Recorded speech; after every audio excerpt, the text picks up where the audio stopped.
যদি জিজ্ঞেস করা হয় যে বাংলাদেশের সাম্প্রতিক সময়ে সবচেয়ে বড় রাষ্ট্রীয় সংকট কোনটি, দ্বিধাহীনভাবে বলে দেওয়া যাবে যে ধর্ষণ। ধর্ষণ বাংলাদেশের সবচেয়ে বড় একটি সামাজিক এবং রাষ্ট্রীয় ব্যাধি হিসেবে দাঁড়িয়েছে। ব্যাপারটি এতটা লজ্জার, ব্যাপারটি এতটা ঘৃণার, আসলে এই ব্যাপারটিকে নিয়েও কথা বলতে হচ্ছে। এটি আসলে খুব দুঃখজনক একটি ব্যাপার।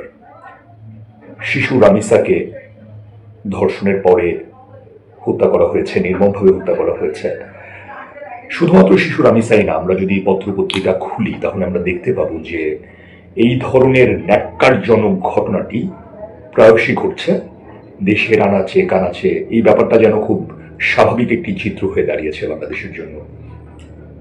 তো আসলে শিশু রামিসার এই ব্যাপারটি এখনো পর্যন্ত এত বেশি আলোচিত, ঠিক তখনই আরেকটি ধর্ষণের সংবাদ সামনে এলো। চুয়াডাঙ্গাতে ৭১ বছর বয়সের এক বৃদ্ধা ধর্ষিতা হয়েছে।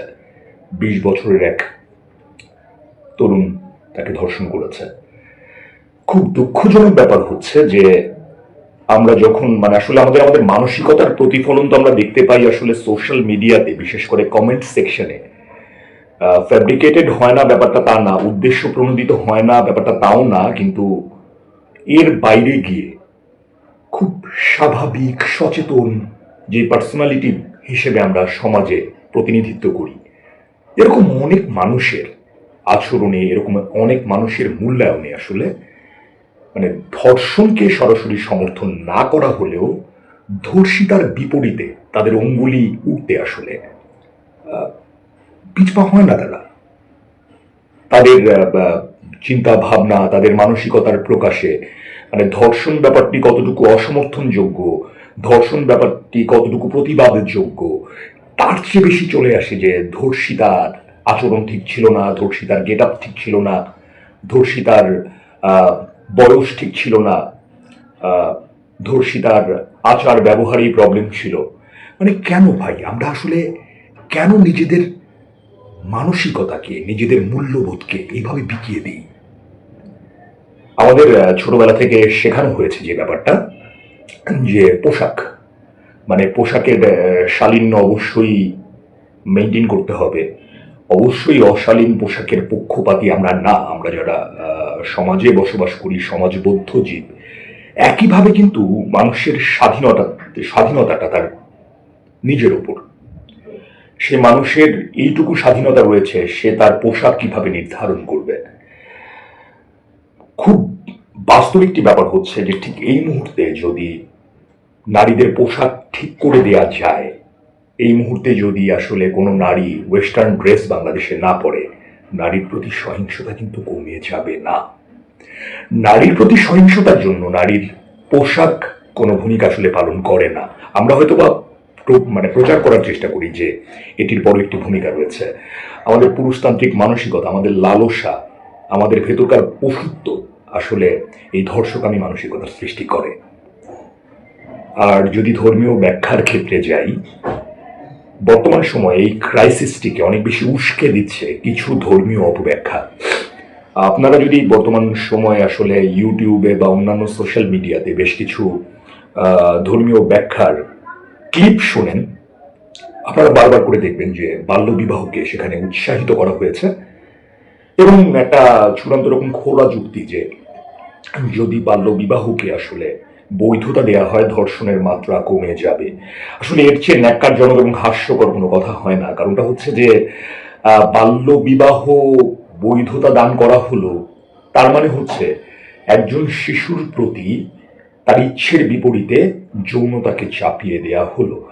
আর বাল্যবিবাহকে বৈধতা দানে যারা সচেষ্ট, আসলে ঠিক তাদেরই ব্যাখ্যাগুলোর কারণেই, তাদেরই মানসিকতাগুলোর কারণেই কিন্তু দেখা যাচ্ছে যে একটি শিশুর প্রতি, একটি নির্মল কোমল মতি শিশুর প্রতি আরেকজন পুরুষের বিকৃত যৌনতা বোধ সেখানে প্রতিষ্ঠা পায়। খুব দুঃখজনক লাগে যে আপনি যখন পিতৃবৎসল একটা অনুভূতি নিয়ে আপনার আত্মীয় স্বজন, বন্ধু বান্ধব তাদের বাচ্চাকে আদর করতে যাবেন, এই মুহূর্তে আপনার ভেতরে একটা দ্বিধা কাজ করবে, ওই অভিভাবকের মধ্যে একটা নিরাপত্তাহীনতা কাজ করবে। আমরা ঠিক কতটা নিচে নেমে গিয়েছি, আসলে আমাদের মানসিকতাটা আসলে কতটা পৌঁছে গিয়েছে, এই সামাজিক বাস্তবতাগুলোর জন্য।